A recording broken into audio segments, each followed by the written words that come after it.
Hi, everybody. I'm here at BotCom in Chicago, right outside of Chicago at St. Charles. And we're here at the Pheasant Run and Geekcast Radio Network. Geekcast Radio Network. Thank you so much. You bet.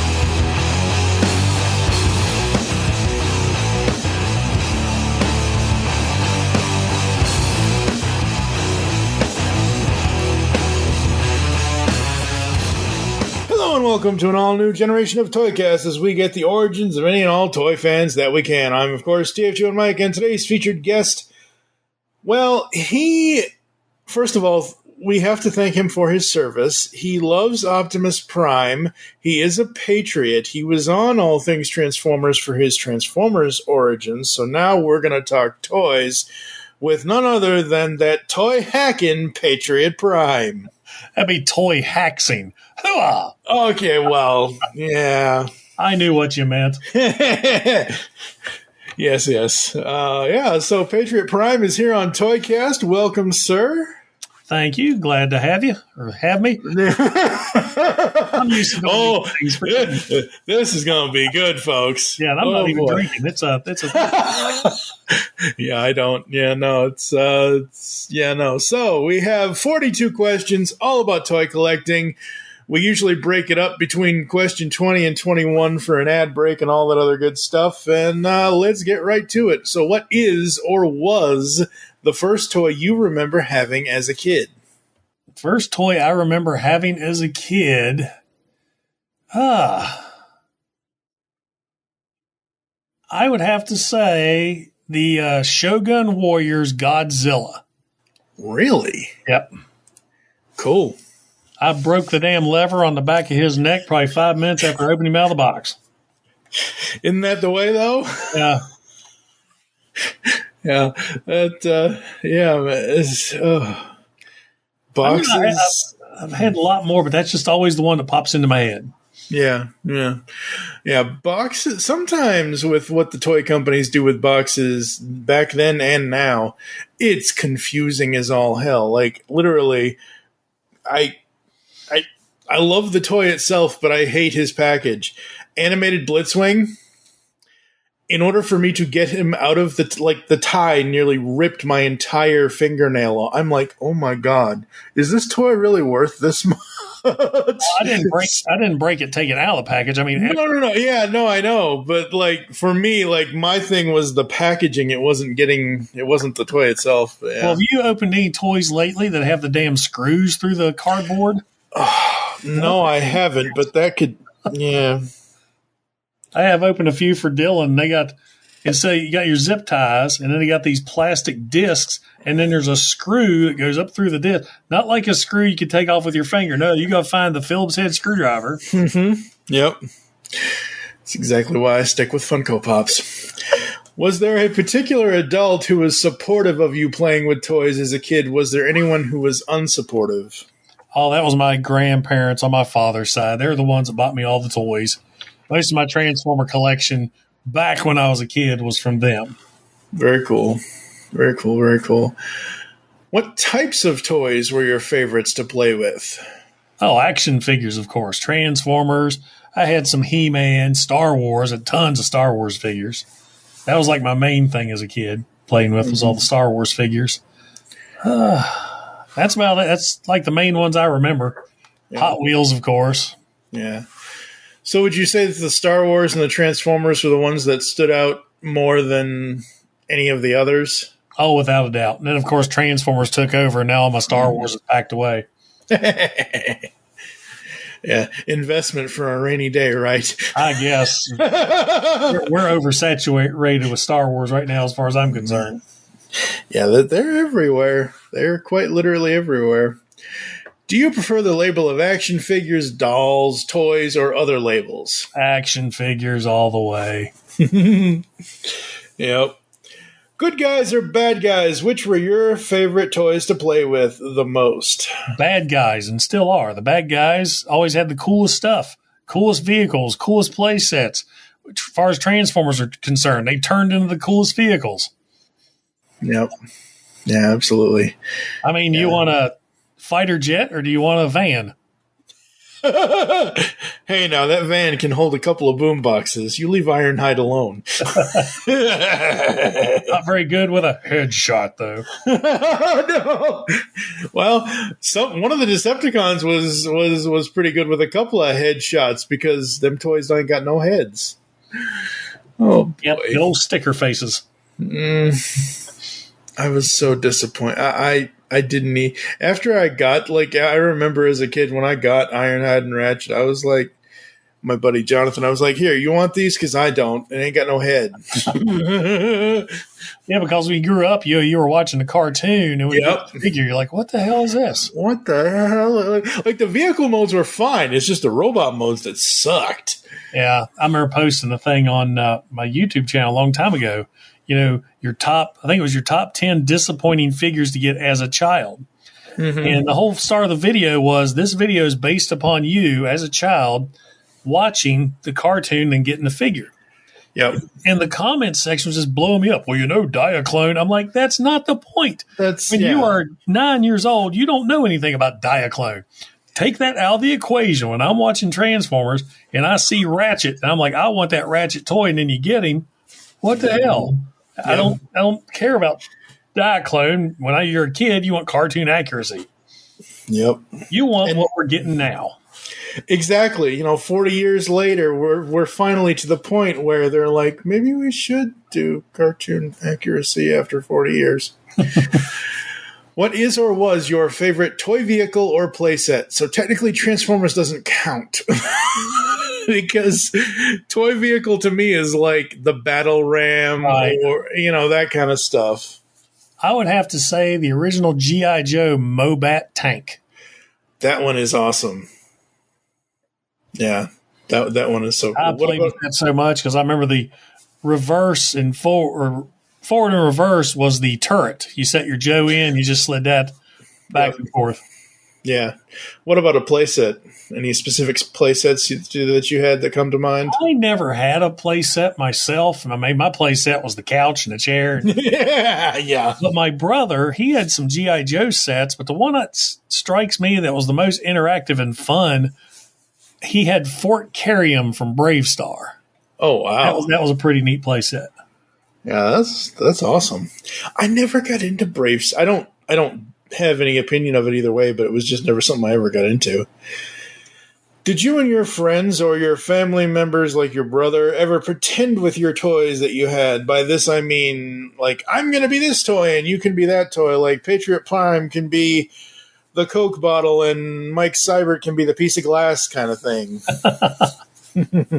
Oh, I had a younger brother and sister. We were always playing something, so I'm sure we were at some point. Very cool, very cool. What features define a good toy to you? How true does the item feel in comparison to the source material likeness? Well, anymore, I feel like it needs to look like its counterpart, its media counterpart. Mm-hmm. Yeah, like Coronation Starscream or the new. I just saw it in the store the other day. The new one that they released with Hot Rod, the newest reissue of whatever Starscream. Yeah, no, I know, but I'm saying, like, don't they call it? It's Generation Starscream or something? I don't remember what. There's some other title with it, I think. I forget. It's like G1 reissue movie Starscream. Something like that. Yeah. Speaking of packaging, what does toy packaging have to draw you in? So you're in the toy store or in the whatever store, and you see this toy, this toy, this toy, and this toy. What is it about the packaging that draws you to one over the other? I think it's really good when a toy actually has a plastic window where you can look through and actually see what you're buying, other than freaking box art. I generally agree with what you're saying. Especially if it's the... Now, I know we're on radio right now. I want you to listen to how glorious this sounds. That is a plastic window on a Masters of the Universe figure I just got. Yeah. Yeah. It's tappity tap tap tap. And like I said, Here's me tapping a Transformer that doesn't have one. Yeah. yeah, no, I agree with like the Voyager stuff and things like that, but like stuff like Leader Class, I kind of understand why it's a closed box. Like Rodimus, That's even worse because you don't know what you're getting. Your figure could be damaged. That's true. I mean, be a box of Fruit Loops. Well, I don't have any cereal right now, but next time I go to next time I go to the grocery store, I'm going to get a box of Fruit Loops, and I'm going to see if the Kingdom Rodimus box and the box of Fruit Loops are close to being the same size. Did you happen to see the joke video I made where I opened up a box and it had Fruit Loops in it? Yes, it's hilarious. The comments on that, I can't believe you ate that cereal. I was like, I can't believe you thought this was real. Yeah, exactly. Like, yeah. People on the internet sometimes, it's happened to me several times, but like some people just don't get sarcasm of certain things and all that. Oh, yeah. Do you open your toys or do you leave them packaged? If you keep toys packaged, do you have any specific criteria for that? I open them. Toys are meant to be played with. And hell, I can't review it if it's in the box. Well, true, but like after you do the review, I mean, do you put it back in the box? Do you leave it on the shelf? You know what I mean? Like, yeah, the box is gone. It's down to the recycling center. There you go. That way, you can't actually return it to the store if you have to. Now, well, I make sure they're good beforehand. I mean, I'm very absolutely. I'll take them out. Yeah. Yeah, absolutely. Especially now that little Timmy can reach in with these grubby fingers and those open windows. Oh god! I hope Funko never does that. I don't think they will, but just no. And with the way that the Funko Pops are, there's no way they would remove the window because even if you strap it in, the window is too big. The figure is right there. No. Well, and that window adds to the package's stability. I mean, you look at some Transformer figures. You'll get them stacked. I've gotten quite a few in that are crushed already. I mean, the figure's fine, but the box is shot. Now, I'm not a mint and box collector, as we've already pointed out, but I could imagine those who are probably were really pissed when all this happened. Yep, absolutely. I'm sure this is a beat the dead horse topic. Oh, well, it comes up with everybody because everybody has an opinion on it, and that's fine. I'm here to get the stories of my guests. That's all it is. Like, it's nothing more. It's nothing less. We're just here to have fun. And if we repeat ourselves, we repeat ourselves. I talk to myself and repeat myself all the damn time. There you go. So if as a kid or an adult, and I'm pretty sure I already know the answer to this, you were only allowed to choose one toy franchise to collect from, which one would it be and why? It would probably be Transformers. Uh-huh. I love Transformers. Transformers are awesome. Yeah. I got a tattoo of a Transformer on my arm. They're just cool. I think you've told that story before, but tell it again because my mind is a blank. Which story? The tattoo. Oh. Well, 40th birthday rolls around. Wife and I are 6 months apart, so we decided to go get tattoos for our 40th birthday. She went and got this awesome-looking new school bird and flowers thing, and I thought, I want a Transformer. And I thought, I want Optimus Prime holding the American flag to show I was a U.S. soldier, I'm proud of my country, and I love Transformers. And boom, Patriot Prime was born. Yep. Absolutely. That is awesome. So very, very awesome. As an adult, do you prefer vintage toys or modern toys? I love the modern toys. They're modern. They got the new, what do you call it? The engineering just blows my mind sometimes, but nothing beats getting a hold of a vintage toy. That's like the other day, I finally got a vintage 1987 G1 Highbrow. Super simple figure, but man, I love that thing. I have messed with it more than the current, what's on my desk right now, Crankcase, who just came out in the new line. It's just the gimmicks work better with the older toys. And I don't know. It's that nostalgia thing too. Yeah, I like that they try their best nowadays to throw in the classic gimmicks or the original gimmicks, but sometimes gimmicks on modern toys don't really work. Sometimes, not all the time, but like the Masters of the Universe Origins line. Mm-hmm. You know, they're doing redos of those classic figures, and I just recently got a Mechanic. Yeah. And if you remember the old Mechanic, you twisted his waist and his neck popped up. Yep. Now you take his head off, pop on an additional extension piece, and there you go. There's no gimmick anymore. Okay, I'm sorry, but that's just lazy. Like, come on! Like, oh wow, that's lazy and crazy. What is? I really need to rewrite this question because everybody whose mind is usually in the gutter, it'll go right to the gutter. But mine stays there, so I'll do that right now. What is one toy you can always play with? I don't know. One I always enjoy just pulling off the shelf and messing with is G1 Megatron because you will never see anything like that again. Nope. Yeah, G1 Megatron is awesome. No orange cap, damn it. Nope. You don't need no stinking orange cap. Orange caps are for hunters. Yeah. Even though there are always toy lines that people never purchase, are there any that you specifically and purposefully avoid? This can be toy lines, characters, etc. So basically, you go into whatever store it is, you see Transformers, you see Masters of the Universe, you see Star Wars, you see Star Trek, you see whatever it is. Like, is there one thing or any kind of thing that you just don't even pay any attention to?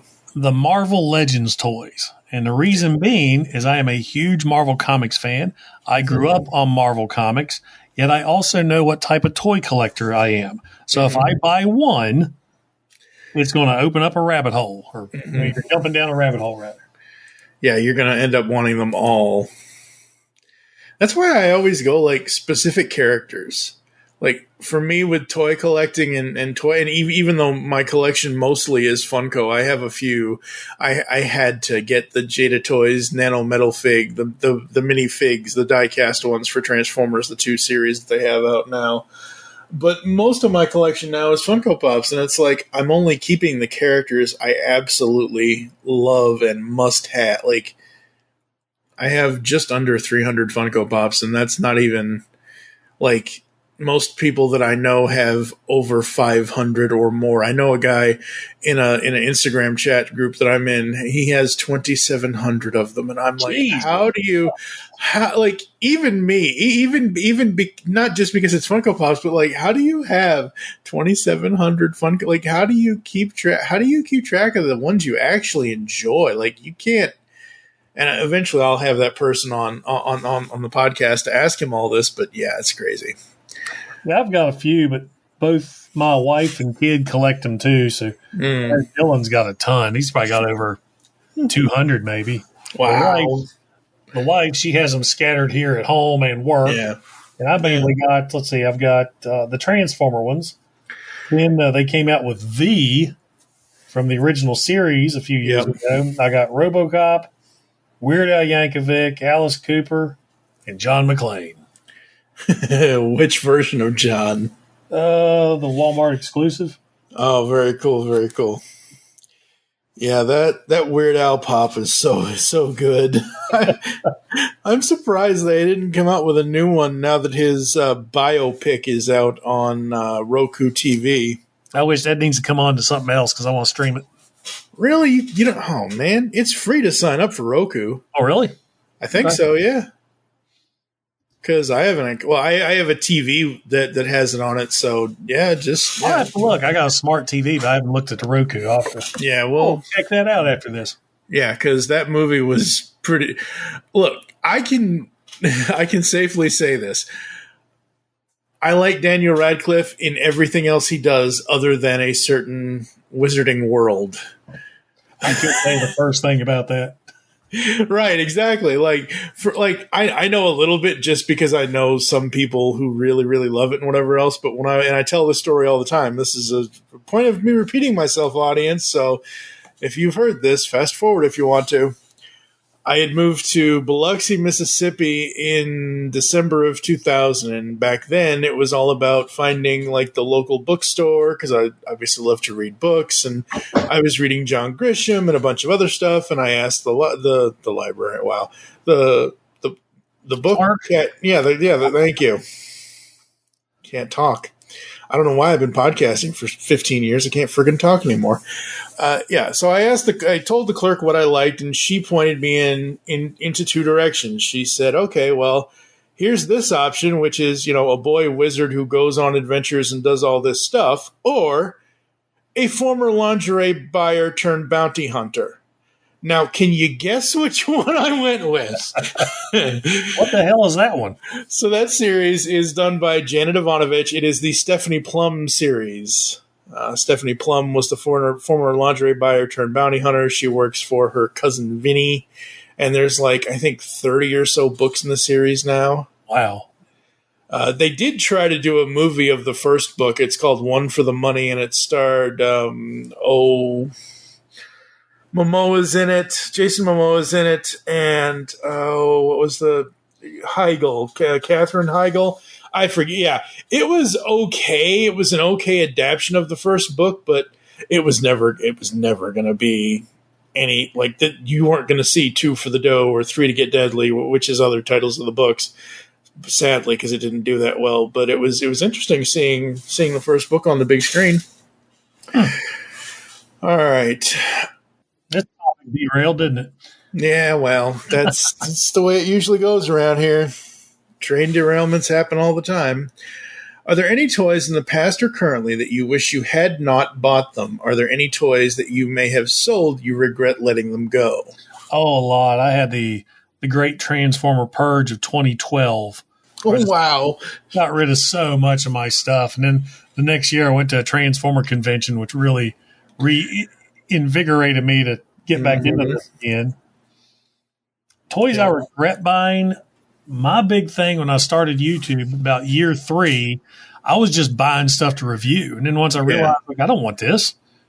So that's a trap. I always tell people, they're getting into this reviewing stuff. Don't buy stuff just to review.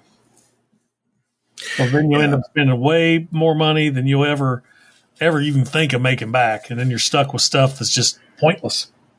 Yeah. I'm an audio podcaster. I've always been an audio podcaster. I do have a YouTube channel.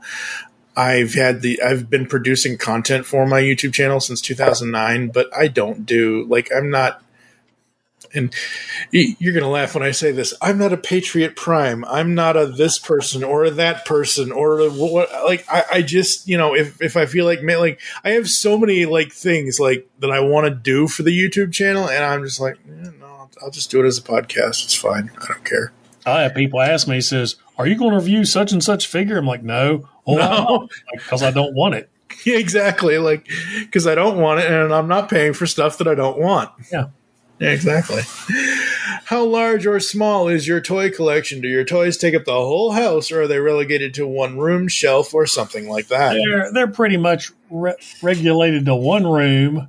I've got a few knickknacks here and there in some of the other rooms. In our TV room, I've got some of the Transformer statues, and we just made a home arcade. So some of my vintage things are going to go down there because we're doing an 80s theme. Nice. That's awesome. Most everything's here. Now, I do have a few things at work, just a little extra knickknacks. Mm-hmm. Yeah, you got to, when you have, are you still, you're not still in the military, are you? No. Okay. When you have a day job, it's you need something there at your, one of the reasons why my desk has all the nanometal figs is I'm only usually at my desk to do the podcast stuff, whether it's editing or whatever else. And it's you just have to make it your own. You just have to make it homey because, you're at work and whatever else. And you don't want to just stare at a gray wall. Exactly. How do you keep track of your collection if you do? I just walk in here and say, okay, here they are. What's funny is my wife came in here one day and she bumped into a shelf, knocked down a couple of figures, put them back, and she was shocked that I was able to come in. And I went, "Hey, where's the gun to such?" That's because we know these things. Like, if you're a fan of the character, if you're a fan of the figure, if you're a fan of whatever it is, like, what's about. Like, wait a minute, Starscream's null ray is not supposed to be in Soundwave's chest. Not that it could fit in his chest. Even why is he turned to the left? Yeah, exactly. Like, turn to the left. Don't turn him to the left. Yikes. So how do you display your toys? Now, I've seen your toy room, and I know how you display it, but I want you to explain this to the audience of how, what your mindset is into displaying the toys the way you do. I have them all displayed on various shelves, and I always display the bad guys separately from the good guys. Okay. Very cool, very cool. And some cases, like the giant Titan figures, I actually have a shelf displayed where I have the newer modern version, and they have the 1980 Generation 1 version in front of it. Oh, very cool. That's awesome. Yeah, I'm waiting. As of this recording, I'm still waiting on, and I only pre-ordered it because I thought I just want a mini cassette. I just want a mini cassette player. I pre-ordered the core Sound Blaster figure that's either already out or coming out from Big Bad Toy Store. So I'm waiting for that to come in because already came out at least via Amazon or no? Yeah. I mean, I'm thinking BBTS is always a little behind in the releases, and I don't care. It's fine. But yeah, I saw that and I was like, ooh, little black and purple cassette deck. I love that already. So everybody is safe, the wife, the kids, the pets, the whatever you have in your house. But your house is on fire. Everybody's got to get out. You can only keep one toy from your entire collection. What would it be and why? MPO-1 Optimus Prime. My wife bought that one for me when I was deployed to Iraq. I used it for my mascot for Patriot Prime reviews for a long time, and that one has a lot of meaning for me. Very cool, very cool. Yeah. Those MP Primes are great. I wish I had, and I know this is just silly, but I wish I had the MPO4 because that's the one that comes with the trailer. All right, folks. Well, that's 20 questions. We're going to take a quick ad break. You're going to hear some ads and some other stuff. We're going to come back to finish up with Patriot Prime for the next X number of questions, and we'll be right back right after this. Hello, geeks and geekettes! Looking for a podcast that covers a vast array of topics? Then check out Altered Geek Unleashed, where we discuss our thoughts on this week's geeky news, tech, gaming, television shows, movies, cartoons, comics, and more. So, get altered, get geeky with the Altered Geeks. Every Friday on the Geekcast Radio Network.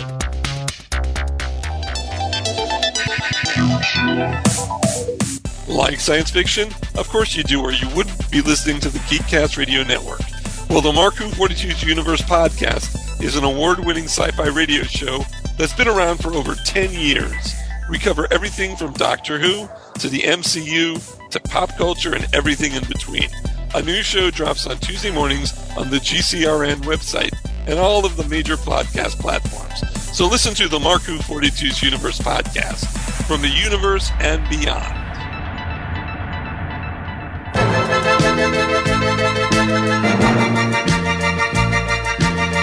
Hello, all sentient beings. Want the latest on everything going on in the Transformers multiverse? Check out the Transmissions Podcast Network. We've got weekly podcasts covering everything from Alpha Trion to Omega Supreme, from old school G1 all the way up to Cyberverse and beyond. And you don't want to miss Empire of Rust, the world's first and only Transformers live play role-playing game podcast. If you love Transformers, there's something for everyone at transmissionspodcast.com.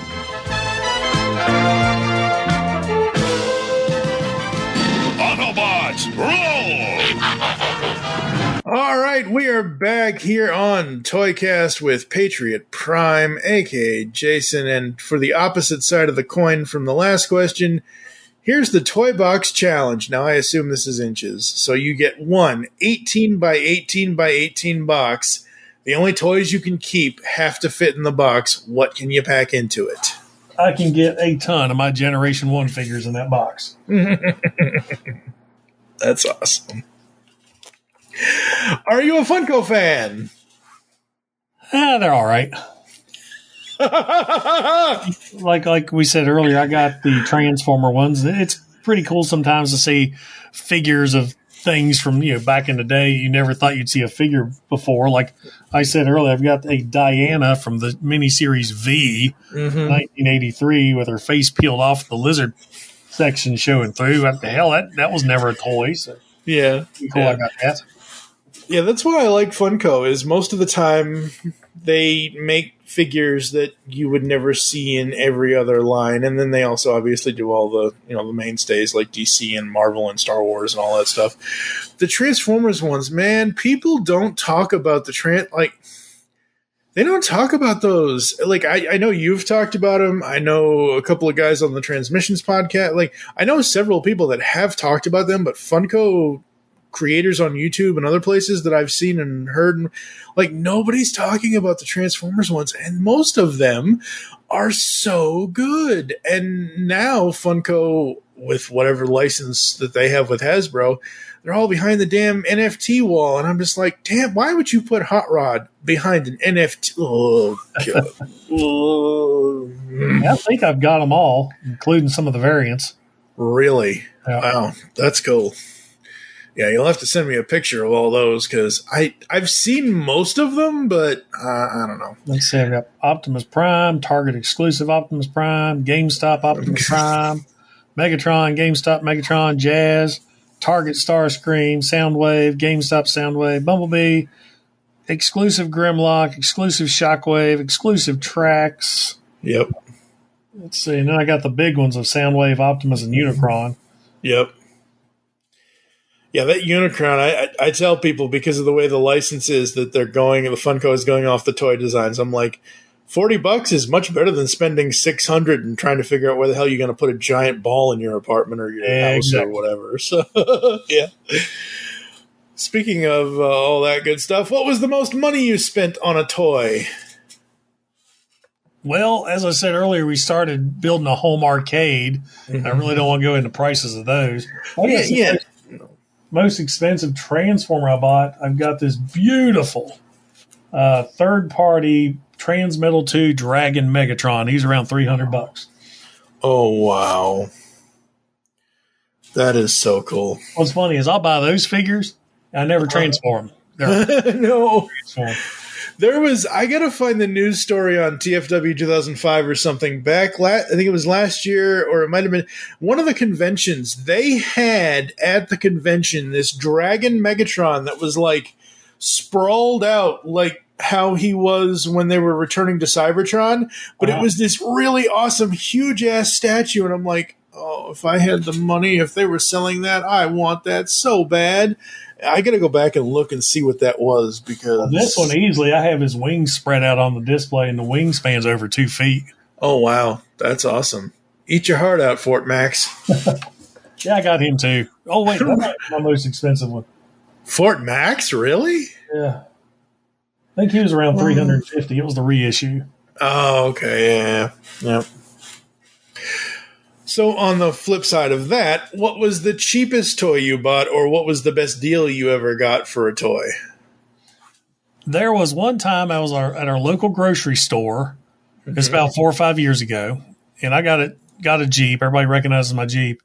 And all of a sudden I see this kid, probably 9 or 10 years old, come running up to me, waving. And so I roll the window down. I said, "Hey, how are you?" And he says, "My dad says you like these things." Reaches in, hands me something, and runs off. And I'm like, "What the hell?" And I look down. It's this kind of a teal green box. And I thought he handed me some gum. And it was actually a Generation 1 Squawk Talk. Oh, wow. That is so cool. Out of the blue. And it took me a couple of days later. I found out it was a guy I went to school with, found it somewhere, and just happened to have it in his car and saw me in the parking lot. That's awesome. That's great when moments like that happen. Too bad the guy didn't, the guy you went to school with didn't stick around, but that's cool. That's an awesome story. What modern and or vintage toy lines are you collecting right now? Well, Transformers and Masters of the Universe Origins. Very cool, very cool. Yeah, that Origins line is quite popular these days. I was collecting NECA, but I was stuck. I have all the Terminator NECA, all the Friday the 13th NECA, and a few of the Predators and Aliens. Yeah, I don't do the horror stuff. Like, if I was going to do NECA stuff, it would be whatever they're doing with their turtle stuff. That's all they're doing, it seems to be. They're gargoyles, but that's a line.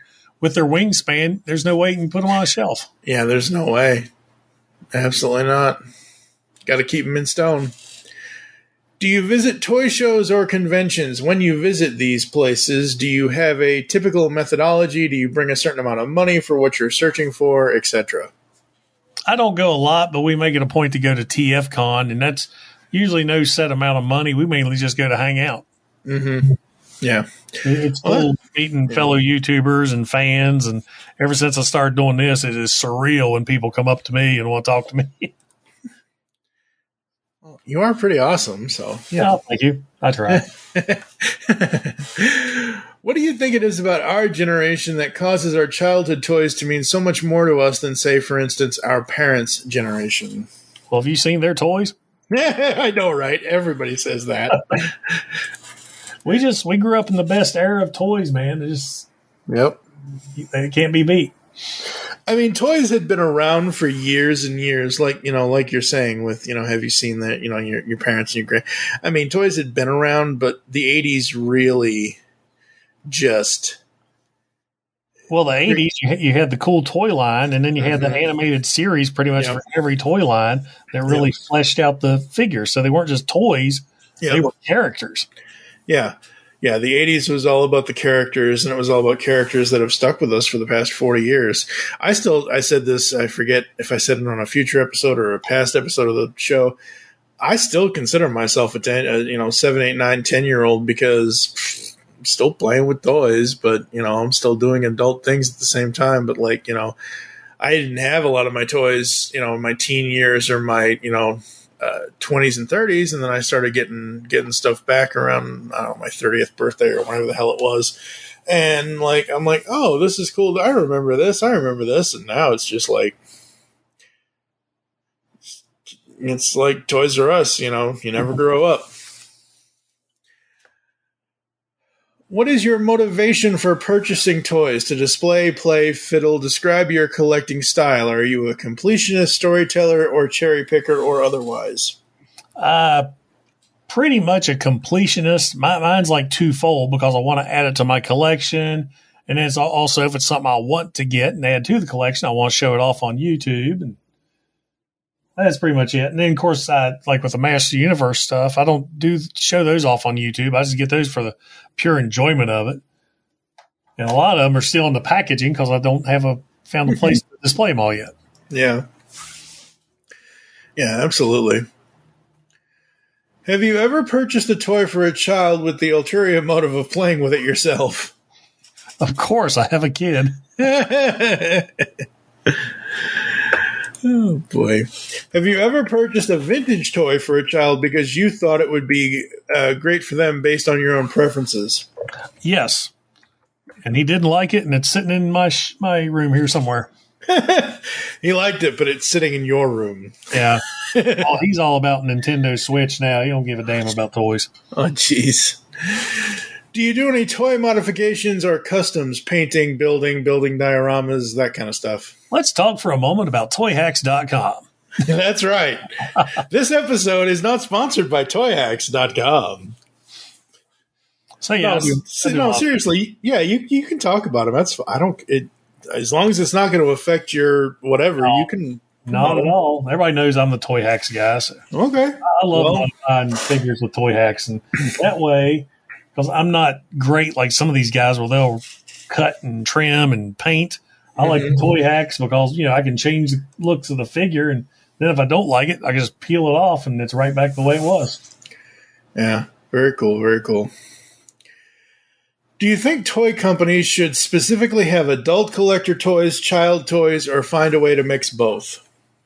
I think they're mixing both. I mean, if you saw that report a few months ago, they're already saying that us adults are buying more toys for ourselves than the kids are. Yep. And you go down, just say, my Walmart aisle from a couple days ago. I walked down that aisle, and you can see like all the Transformers Legacy figures. They're pretty much all Wave 1 still. They can't stay in stock. Yeah. Master Universe stuff, it's out of stock. Yet you'll see tons of modern Batman and tons of Power Rangers and all these other dumb kiddie toys that nobody buys. It's always the vintage stuff. The 80s brands are the ones sold out. Yeah, absolutely. Do you have a "my parents got rid of my toys" story? No, but my dumbass traded all my collection back in the day for a Nintendo. Oh boy. Yeah, I made an incorrect choice back in 1989 or 90, whenever the one Christmas. This because I remember this specifically. It was right before. It was literally a couple years before the Super Nintendo came out. My mom took me to, at the time, it was a local toy store to Massachusetts called Child World, and Child World had Nintendo Entertainment System and they had Sega Master System. Let's just say I chose poorly. Sega Master System with Reggie Jackson Baseball and Alex Kidd in the Lost Stars. Oh God, shoot me now. Yeah, it was not. Yeah, no, not at all. Do you feel you are coming to an end of your active collecting? If so, what has signified this phase for you? Was there ever a moment when you were done with what you just said, actually? Done with toys and selling the collection and all that stuff? Not all at all. I still find too much enjoyment in it. I still enjoy the thrill of the hunt, even though I never find anything. But man, it's awesome when you just run into something every now and then. Yeah, I don't know. I don't know what it is. I'm 43 now. I've for the last few years, I've kind of been over the hunt. I just want to buy what I want. Like, I don't want to have to go into whatever store it is, and if I find it, I find it. If I don't, I don't. But if I go into a store and there's like 5 of us there, and it's like there's 4 toys. Okay, well, somebody's not getting something. It's like, what the hell? Oh, that's where the advantage of being 6'4" and 250 come into play. Yeah, absolutely.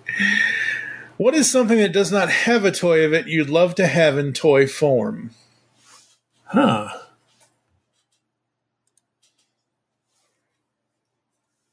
That's a good one. Shit, almost everything's got toy now. Yep.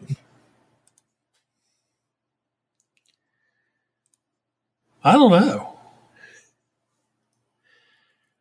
Oh. Yeah, I'm trying to think. Like, is there... I think, though, I mentioned earlier, I'm a big V fan from the original series with the lizards, alien lizards. That would be a killer toy line, especially with all these figures now that have interchangeable heads and body parts. You could have visitor soldiers, you can take their face off, stuff like that. I think that'd be really cool. Yeah. Yeah, that would be cool. They had the toys in the miniseries. There was a kid playing with the toys, but they never actually made the toys. They only made one figure. It was about the size of a Barbie doll. You could pull his head off, and he had the lizard face underneath. Oh, jeez. I got one. I'm sure you did. Not did. I'm looking at it right now. I know. That's what I'm saying. Yeah, exactly. That's hilarious. What is a toy that you'd love to have scaled up and functional for the real world? Ugh. I could go for a kit. Well, that's not a toy. Never mind. That's not a toy. We could all go for a kit. Toy. I don't know. I'm sitting here looking around the office. What would be cool in real life? I guess, hell, a transformer. It'd be nice to have your own transformer. Yep.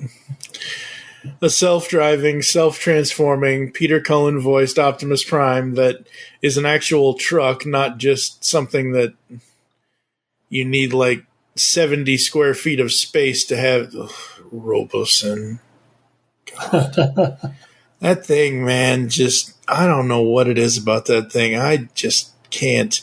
I love the fact that it's got his voice. I love what the voice clips that it plays, but just, oh, God. Crazy. Well, it's one of those things too. I'm spending, you spend $700 on that, and then all of a sudden the gimmick wears off, and then you're just boned. Yep, pretty much. Yeah, exactly. How has your wife dealt with your collection? She's cool with it. She collects stuff too. Very cool. Very cool. We always have tons of Amazon packages waiting at the house. Well, who got what this time? That's hilarious. Toy collecting can have its struggles. What is one aspect you tend to struggle with the most? Shelf space. Yeah, pretty much. Do you rotate them in and out sometimes, like your favorites versus your non-favorites? Do you ever change up the display, or do you just have them all there? Usually change up the display, everything but my G1s. I have my G1s specifically laid out, and they're just, you've seen me in the videos. Mm-hmm. I mean, they're organized, so I don't like to mess with them too much. Yeah, absolutely. What is one positive and or one negative memory you have with buying toys? Well, positive, like I said, is when you're out. I guess when I went into my first vintage toy store, I about lost my shit because, you just hadn't seen stuff like that in years. I just think that was a very positive experience because everybody behind the counter was knowledgeable and they interacted very well with you, and that was a good time. Right, yeah. Absolutely. If you could create any toy, what would you want to create at all? So basically, Hasbro gives you the keys to the kingdom. You have an infinitesimal amount of money. What would you want to make? I would love to make a series of 80s television show vehicle line with figures like Airwolf with Stringfellow Hawk, the A-Team van with the A-Team, Knight Rider with, Kit Michael Knight. Yep. Nighthawk with whoever was at that. Yeah. Magnum PI and his Ferrari, or Exactly. Higgins's Ferrari. Yeah, no, that would be great. That would be awesome. That would be so cool. The Mad Max line. Yep. With Max and the Humongous. And yep, that would be hilarious. That would be amazing. What is the one piece of advice you would give the toy collecting fandom? know your limits. Don't try to get everything. I mean, I was at that point for a while. I was collecting everything. I mean, it was just, that looks cool. I was getting it. If it was a movie-based figure, something vintage, it's just nonstop. Now I'm pretty much stuck myself. I'm Transformers, Master of the Universe, and that's about it. And I don't go veering off. When I say collect Transformers, I don't do all the lines. I used to do like when I say legacy line is like the remakes of vintage figures stuff. Then you had the studio series, which was the movie figures.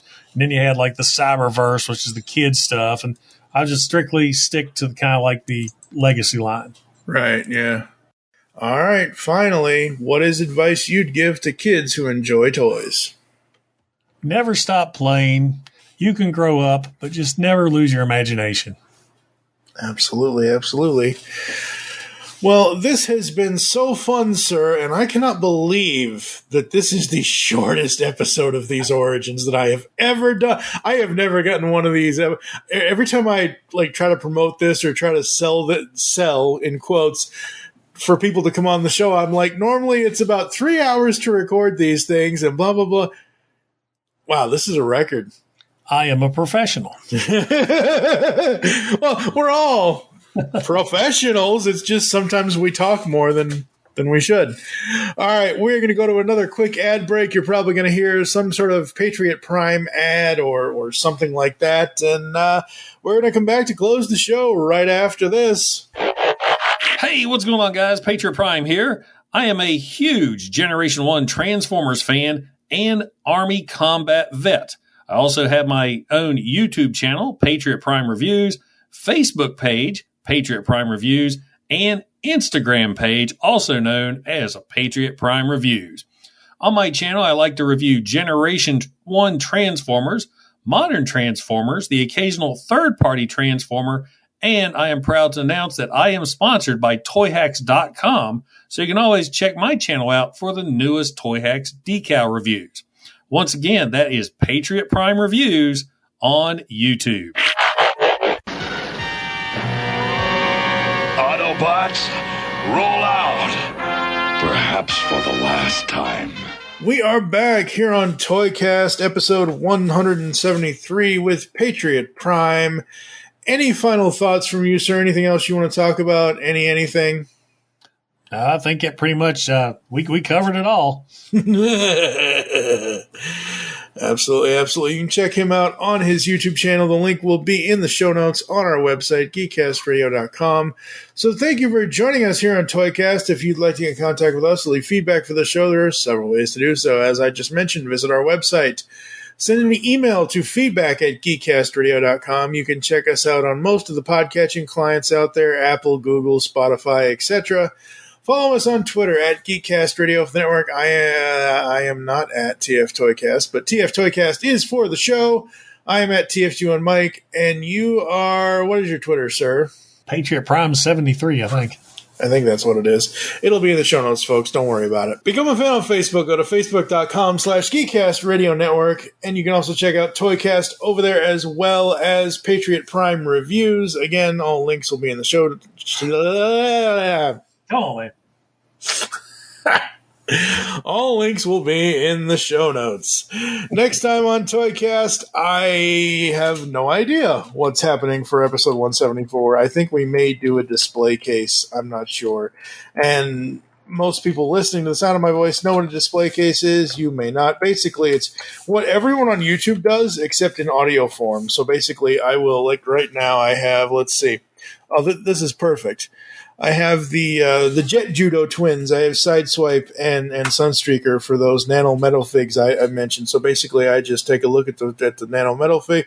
Okay, he's got his yellow sun, egotistical, like, oh my good looks. The only thing Sideswipe doesn't have is he doesn't come with a jetpack on his back. But yeah, no, very cool. I love these nano metal fig things. They're so cool. I haven't taken them out yet. I've got both sets in the box still. Yeah, I've got the second set still in the box, and when I went to Walmart the other day, I saw a bunch of, like I mentioned earlier, the Coronation Starscreams, and then the new Starscream, and then like right next to it, I'm like, holy crap! There's like 7 boxes of Series 2, and I'm like, wow, that's cool. But I already have one. I haven't opened Series.